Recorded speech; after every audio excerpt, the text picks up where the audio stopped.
So during 2020, my dogs and I, the most normal thing we could do was just take a drive.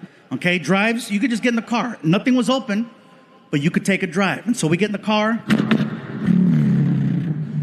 I put on this playlist and just drive. Eventually, we went out looking for food. And I know that sounds crazy to say it that way, but remember, 85% of the underlying conditions. I never once set foot in a market because I was afraid. All of my food came from friends and street vendors. Yeah. Yes, I support street vendors in case anyone's wondering.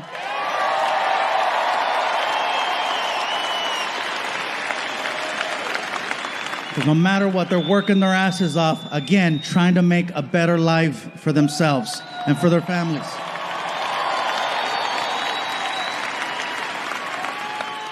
After leaving a taco stand one night, I realized that a lot of people needed to step out of their comfort zones in order to find alternative ways of making ends meet. I made the mistake one night of assuming the guy working the stand was Mexican. He wasn't. I even spoke Spanish to him, which is a no-no. The rule is, when engaging a brown person, you must speak English to them first, and then if there's a language barrier, then you go to Plan B high school Spanish. You start off in English. Hello, sir, may I? ¿Qué? No entiendo. ¿Qué pasó? Oh, hold on, I got this. Hola. Yummy. So I walked up to this guy at the stand, and I was like, he reminded me of a tío, so I was like, hey, ¿qué onda, compa? ¿Cómo estás? And which is like, hello, friend, how are you? And he responded, what are you saying to me? I'm sorry, sir, I thought you were Mexican. No, I'm not a Mexican. I am not a Mexican. I am Greek. Greek? Shit, I was way off. I'm sorry, bro. It's late. I'm tired. Can I have 2 tacos? What do you mean, can I have 2 tacos? I just finished telling you I am not a Mexican. I am Greek. I do not sell taco. I sell gyro. Gyro? And then I remember seeing writing on the front of the cart, and I just thought it was like the guy's name or something, right? I was like, it spells it out. G-Y-R-O. Gyro. He got all pissy. It is not a gyro. It is gyro. That shit says gyro. It is gyro. Bro, I'm tired. It's late. What is a gyro?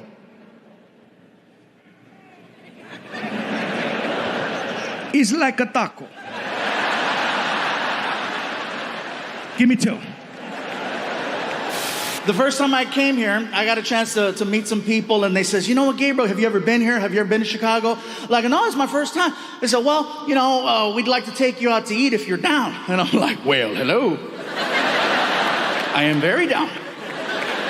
They took me to a restaurant called Portillo's.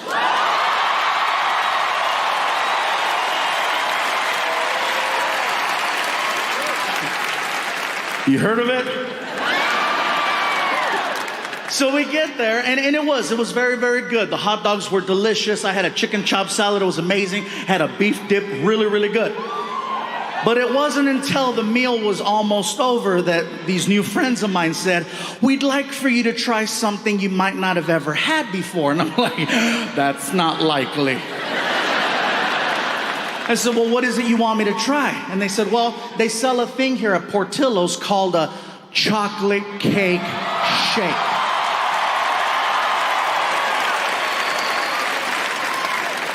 I said, you had me at chocolate.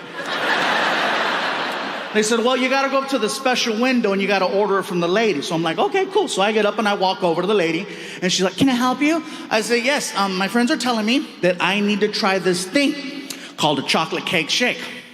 Okay, what size would you like? How good is it? You want a large. All right. Can I please have a large chocolate cake shake? No problem. There I pay. And she turns around. She turns around and she walks over to this little refrigerator that's on the counter. And she opens it up and she pulls out a piece of chocolate cake. And I'm thinking to myself, she must misunderstood what I said. I didn't ask for a piece of chocolate cake. I asked for a chocolate cake shake. She must have heard what I was thinking because she's walking by and she's like, it's gonna happen.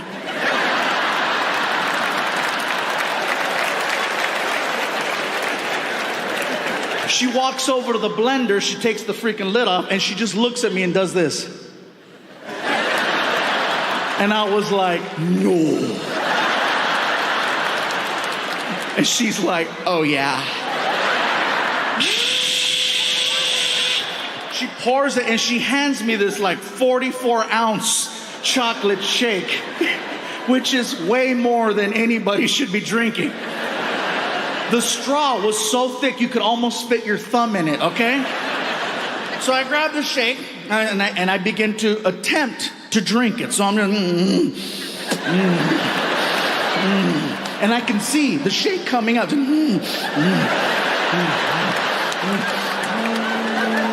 And it hit, and then all of a sudden, woo!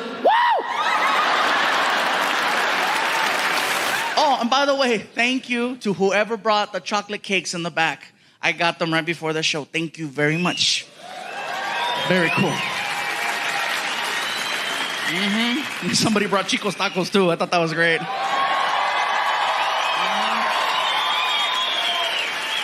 Now, you guys here know what I'm talking about, but everybody that's watching at home, they're like, Chico's tacos, oh, what the hell's that? It's an El Paso tradition. If you come to El Paso,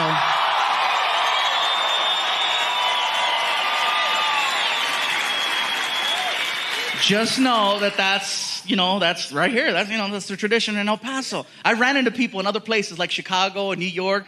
I'm like, where are you from? El Paso. And I say, Chico's tacos. And they're like, oh. Like, wow, yeah, that's hardcore. It is the craziest food I've ever tried, you guys. Craziest ever. Reason is, they give you these little taquitos and there's like a sauce and you pour it and like the taquitos float and then it absorbs. And I never thought I'd see the day where I could drink a taco. Yeah. And you gotta have that at the end of the night. Don't try to freaking plan out events after going, They'll say, oh, we're going to eat at Chico's and then go to the movies. No, don't do that. Don't do that. You'll be sitting there like, hey, this is a good movie, huh? This is the one where Nicolas Cage comes out and... Anyway, he plays the bad guy in this movie and it turns out really good. Then all of a sudden...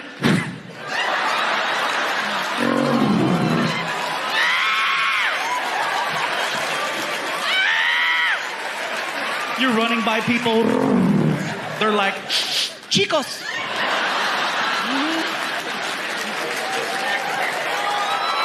El Paso tradition.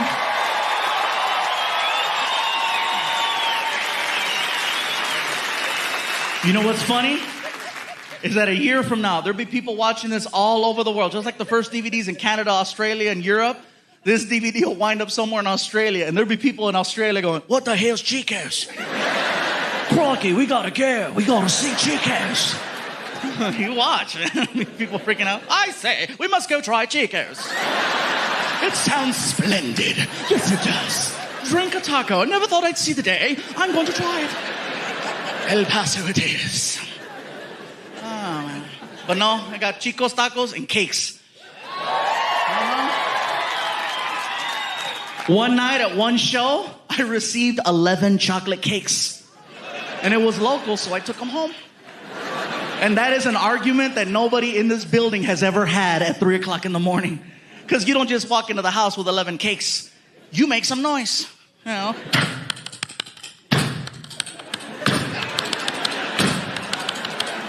I walk in with the last 2 cakes and my girlfriend's in the kitchen and she's like, what the hell is this? I'm trying to be cute. It's a bakery.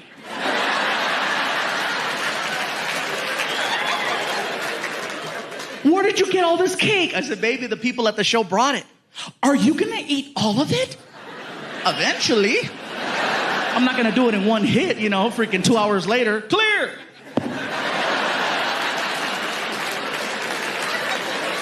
How do you know someone isn't trying to poison you? With cake? Are you serious? It's like you live by the cake, you die by the cake, No. So we're going back and forth, right? We wake up Frankie, and Frankie walks into the kitchen at 3 o'clock in the morning, and he's all,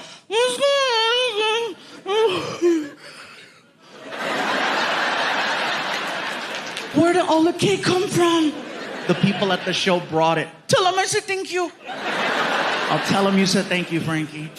So then, she walks me into the doctor's office. I sit down, doctor walks in, and we spoke for an hour. In a nutshell, what he says is that he wants to take my stomach, which in his opinion is the size of an NFL football, and he wants to cut it and make it the size of a hard-boiled egg. Therefore, you only eat this much and you lose weight with time. Problem with gastric bypass is that if you don't stick to their program religiously, not only will you not lose weight, you will gain weight and you'll have a series of complications. And then he asked, do you travel a lot? I'm like, I'm on the road 46 weeks out of the year. He goes, this is not gonna work for you. I'm like, I agree, I like 2 eggs. I said, well, what should I do? He goes, I don't know, but this isn't gonna work. So I left the office. I was bummed out, you guys. I get in my car. I was so depressed because I'm like, someone told me I got 2 years to live. Surgery's my last hope. And so I started crying. I was sad. I was in the car. I'm crying. I'm like, what the hell am I gonna do? And the only thing that could cheer me up was a drive-thru. And I know that sounds crazy. Some of you are like, isn't that what got you in that position to begin with? Yes, but it's the only thing that made sense. There's a reason why it's called comfort food. Think about that. Anytime you see someone eating a burger, they never look sad. They always look happy. You might look sad walking in, you might look sad walking out, but when the actual event of eating a burger is happening, life couldn't be better. That's right. My girl told me that I make sounds when I eat burgers. I didn't know. Apparently I do. I'm eating a burger and I'm like,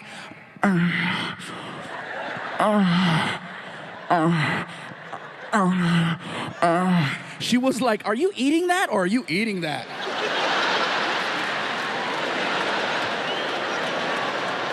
Think about it. Who's sad when they're eating fast food? I'll tell you who's sad. The person eating a salad watching someone eat fast food. That's who's sad.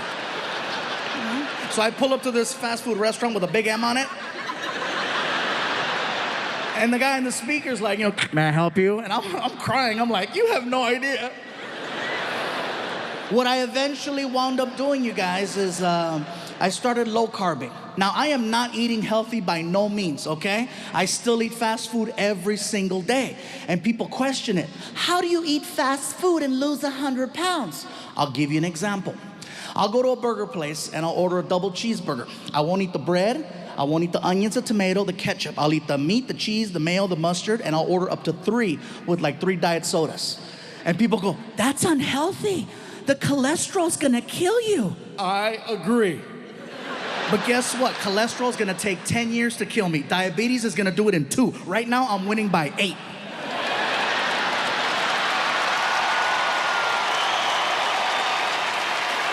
Hell yeah, that's called fluffy math, bro. There's a lot of people mad in here right now. Fluffy found a loophole, yes. So I started low carbing, I started doing yoga, and I know that sounds like a joke right there. Yeah, some of you are like, he means yogurt. No, yoga. Freaking DDP helped me, and then I started lifting weights, and it's kind of hard for me, you guys, because now I have people at my shows telling me, we're noticing there's a little difference. You're a little less fluffy. What's gonna happen if you keep losing weight? What are we gonna call you? What are we gonna call you? I lift weights, call me Buffy, I don't care. The point is that I'm not trying to lose weight for vanity's sake. I'm very secure. The point is that I'm trying to lose weight so I can be around for my family, so I can be around for my friends, and so I can be around for you. You guys even have taco trucks. Now, for anyone wondering about taco trucks, let me just let you know right now. That is real good Mexican food. I don't want you being concerned, like, no, there's wheels under that restaurant. Well, sometimes we don't have a permit, okay? So, but it doesn't mean the food is not good. For me to know that I'm gonna have a good experience at a taco truck, I always research, and I look to see who's running the truck. For me to know that I'm gonna have a good time, I wanna make sure that it's an all-female crew. Not to sound sexist, it's just that when it's all women running the truck, they make me feel good about myself. They make me feel special. When I walk up at 1 o'clock in the morning and I have a buzz, they make me feel good. Hello? They come to the window. Hola, mi gordito, ¿cómo estás? ¿Cómo está ese gordito, chulito, ese gordito? ¡Qué bonito! A ver, ojitos. I feel like a kid. I'm like, can I have a taco? Whatever you want me to get, I'll get it for you. Now see, when it's an all-Mexican male crew running the truck, it's late, they're tired, they're bitter. Customer service isn't our strongest point at 1 o'clock in the morning. And then you gotta deal with a drunk knucklehead like me. Hello? And they come to the window. ¿Qué chingados quieres, pinche gordo? What you want? What you want? Hey, what's up, bro? Can I have a taco? Okay, what else? That's it.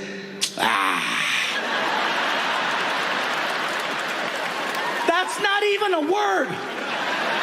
But you know exactly what he just told you. For some reason, Mexican people and only Mexican people have this sound that comes out of us that can just discredit anything you put in front of it. It doesn't matter what it is. We can kill it with that sound.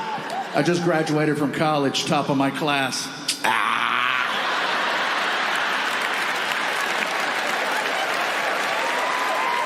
Well, fine, I'll work at Burger King.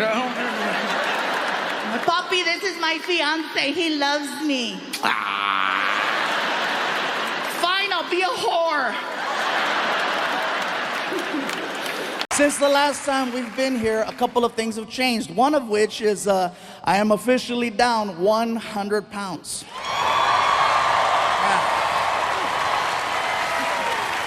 Yeah. I know some of you in the front are looking at me right now like, well, how big were you? I know. Hercules. Yeah. Anyways, you guys, let me tell you what happened. Basically, I found out I was a little sick. I was diagnosed about 2 years ago, type 2 diabetic. Now, I maxed out at 445 pounds. Yeah, that's way past fluffy, okay? Let's be honest, that's not even, damn! 445 pounds, that's borderline Discovery Channel fat. That was like, I couldn't leave the house, you know? He wants to go to the movies. It was really bad, you guys, and so I was waking up every morning with a 300 plus sugar level. Now, anyone who knows anything about diabetes, that is super high. And you do that enough times and eventually, clear. It's so hard to say goodbye. They buried him in frosting. It was the sweetest funeral ever. Everyone got a cupcake. It was the shit. It was so nice. I'm at the doctor's office, you guys, and the doctor tells me, he says, listen, Gabriel, you're 445 pounds, your weight is out of control, your diabetes is out of control, you're 35 years old, you will not live another 2 years. I guarantee it. And I got very emotional, you know. I was like, are you serious? He goes, 2 years tops. And I was like, but I just started making money. Well, it's gonna be a nice funeral. I was like, what an ass. So it took a lot for me to finally start doing something about it, you know, because it's not like this is the first time I try to lose weight. This has been happening for a long time, but somebody tells you you're gonna die, you actually wake up. So what it took the support of my friends, my family, and, you know, especially, I gotta give credit where credit is due. Martin, you guys, helped me out so much because he's always encouraging me to go to the gym. Let's go work out, bro. Let's go do something. And more importantly than let's go work out is, you know, we're on the road together 46 weeks out of the year, so we eat together a lot, and he's always watching what I eat. And if he sees me reaching for something I shouldn't mess with, he checks me. Especially breakfast. That's my favorite meal. I love breakfast. And they always put us at these nice hotels where they give us this continental breakfast with the buffet. And, you know, if I'm eating eggs and bacon and sausage, that's fine. Yes, some of it's fattening, but guess what? No sugar. If Martin sees me reaching for muffins or waffles, he makes a scene. He waits for me to get about 15 feet away, and he starts yelling in front of all the people at the restaurant. Oh yeah, he's still ghetto. I don't care if it's a Ritz-Carlton. Guess what? Machete's here. He starts yelling. He waits for me to get 15 feet away, and then he starts. Really, bro? You're gonna put that in your mouth, Fluffy? You know what that's gonna do to your body? Hey, have some self-respect. And he makes me cry at breakfast. I'm sad. I'm like, I don't want the muffin. I don't want it. I don't want the muffin. I'm not a little whore. I'm not a little whore. But see, that is a real friend who would check me and remind me, hey, bro, get mad at me all you want. I just want you to live. And I gotta respect that. That's why I love that dude, you know? And in turn, sometimes I gotta check Martin. Yeah. Believe me, you guys. It goes both ways. Sometimes I have to check him. Not about his weight, but he has his demons too. You know, oh, believe that. Yes, sometimes there's limited space at the hotels where we're staying at. So sometimes we got to double up on a room. And every now and then, Martino brings some random girl to the room at 3 o'clock in the morning, wakes me up. I got to look at him and say, really, bro? You're going to put that in your mouth?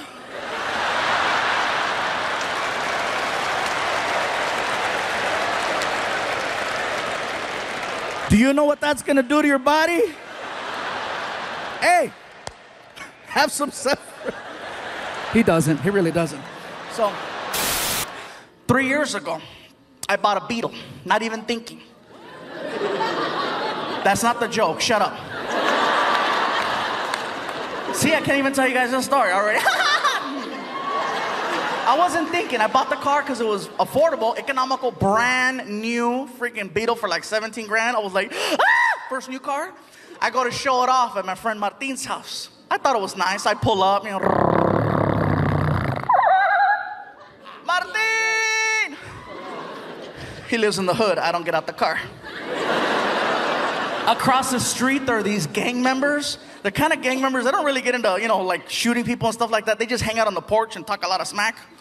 And so I'm there in a Beetle, and across the street I hear this, right? I'm like, Martin! And over here I hear, Órale! Hey, what's up, guys? How's it going? How'd you get in there, is it?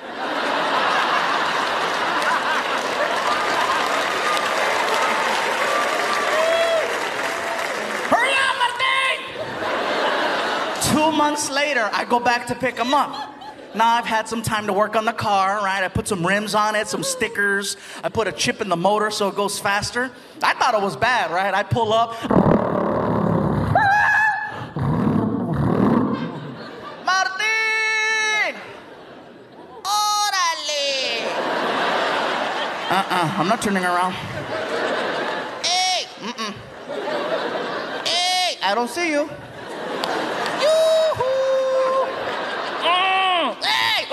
What? Check it out, hey, it's the Fat and the Furious.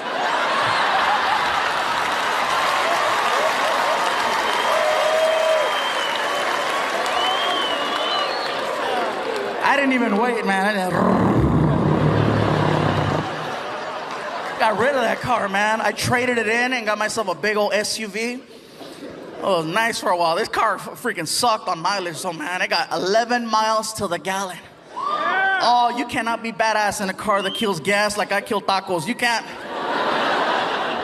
be at the stoplight trying to intimidate other cars. You know, what? Whoa. $20 right there. Hell no, man. But it was kind of cool. It had a GPS navigational system in it, an OnStar, which was really cool. You know, I'm driving and all of a sudden this girl's talking to me. Right turn up ahead. In 3/4 tenths of a mile, left turn. And I'm like, whatever you say, baby.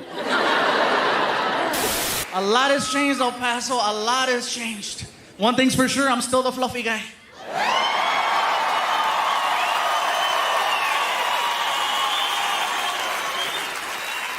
And I say fluffy because that is the politically correct term. For those of you that don't remember, I used to say that there were 5 levels of fatness.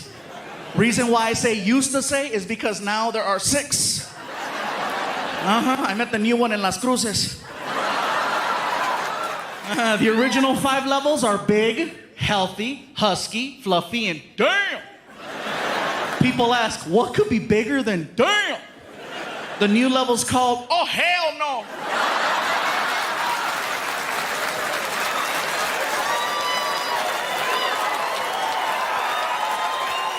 What's the difference? You're still willing to work with level 5. Example, if you're on an elevator and you're with your friend and this really big guy gets on and you and your friend look at each other and you're like, damn. But you still let the big guy ride your elevator. That's the difference. Level 6, you see walking towards your elevator. Oh, hell no.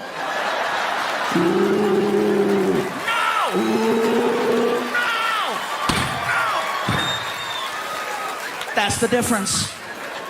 The guy that I met was 6'8", 614 pounds. Oh, hell no. And he was offended at my show. Not by anything that I said, but because of the fact that now at the shows, I started selling t-shirts. And apparently, I didn't have his size. Keep in mind, I go all the way up to 5X on the t-shirts. And he was like, you don't have my size. I was like, dude, I didn't know they made you.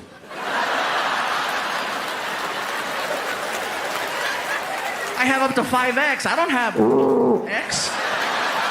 The picture of a dinosaur on the back of the tag, you know? No.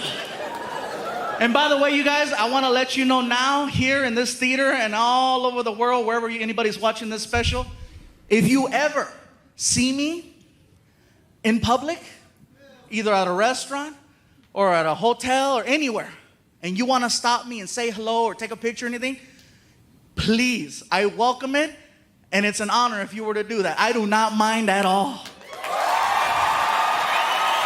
Stop me anytime you want. I'm the same person. The same guy. Thank you. Seriously, the same guy you see now is the same guy you'd see outside. I don't change, you know. You're not gonna walk up and go, Gabriel, can I talk to you? I'm not gonna be like, be gone from me. Gabriel is my stage name. I'm not even Mexican, I'm Scandinavian. No, trust me, I'm the same pendejo you'll see outside.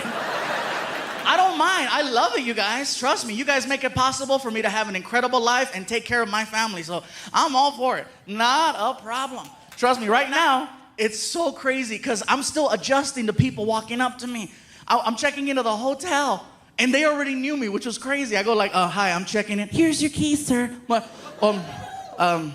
We know it's you, sir. I'm like,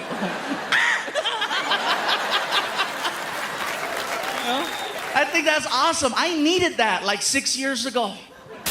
So let me tell you guys, I'm in the doctor's office and he tells me, he says, listen, Gabriel, obviously working out isn't cutting it.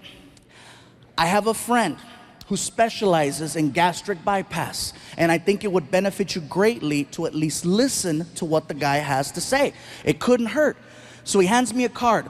The card says BH Surgical Center. I make an appointment. I show up to this place. I get to the door. The door doesn't say BH Surgical Center. It actually says Center for the Morbidly Obese. Yeah, that shit's not cute. So I figure I'm there, I might as well check it out. So I walk in, I go over to the receptionist, and I ask, right spot? And she was cool. She was like, Yes, sir, you're in the right location. can I ask you something? Absolutely. Why does it say Center for the Morbidly Obese on the door?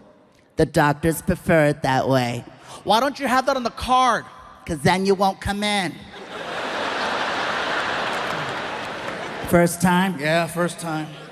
So she hands me a clipboard, and she goes, Please take this clipboard and have a seat. They'll call you in a few minutes. so I turn around and I sit down on this couch, and I start filling out the paperwork. And it wasn't like insurance forms and stuff like that. It was actually more of like a questionnaire. They ask you a bunch of questions, and you have to answer from 1 to 10 how unhealthy you think you are. And it's not going good. It's not. I'm like, oh, freaking 8, 8, 9, 9, 9, 9, 10, 9, 9, 10, 9, 10, 10, 10, 10, 10, 10, 10. And as I'm filling out the paperwork outside the door, I hear.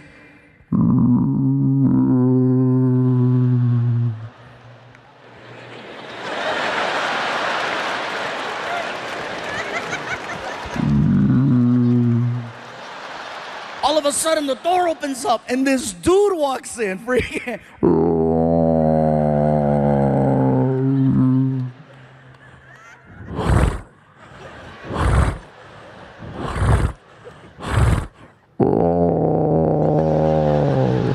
I was like, oh my God, you're morbid.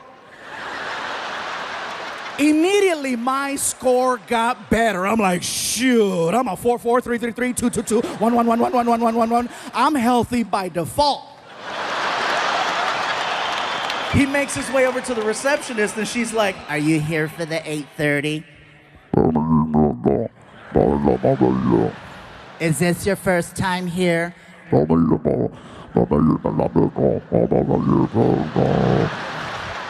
Because the doctors prefer it that way.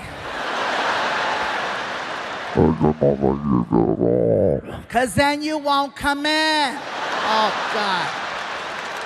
Take this clipboard and have a seat. They'll call you in a few minutes.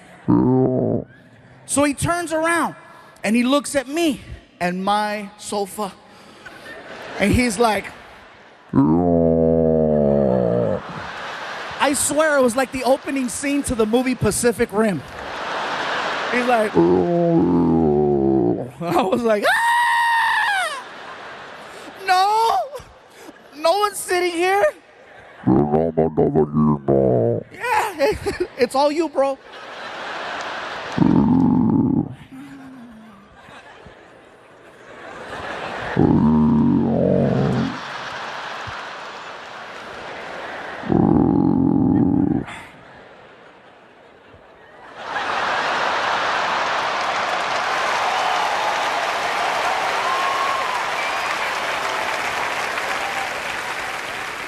He turns around and he lines himself up with the sofa and he starts doing this little shuffle backwards. Now keep in mind, I see this coming towards me, right?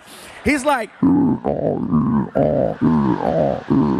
all of a sudden the back of his knees hit the edge of the couch and you hear the click. And then free fall. And he hit. And I was like, woo!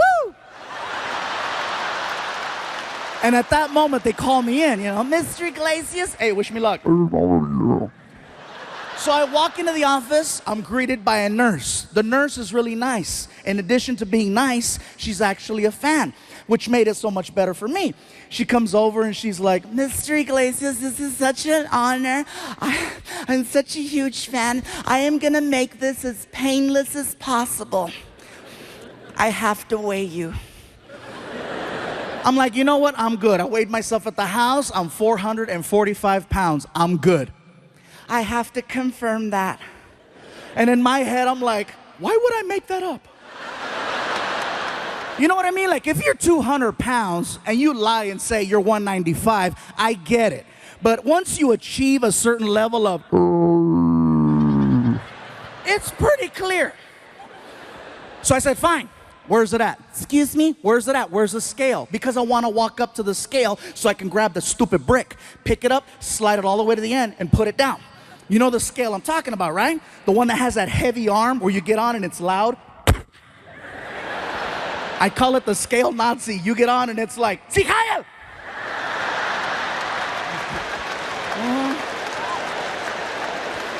She starts laughing. She goes, Mr. Iglesias, you are so silly. Actually, our scale is industrial.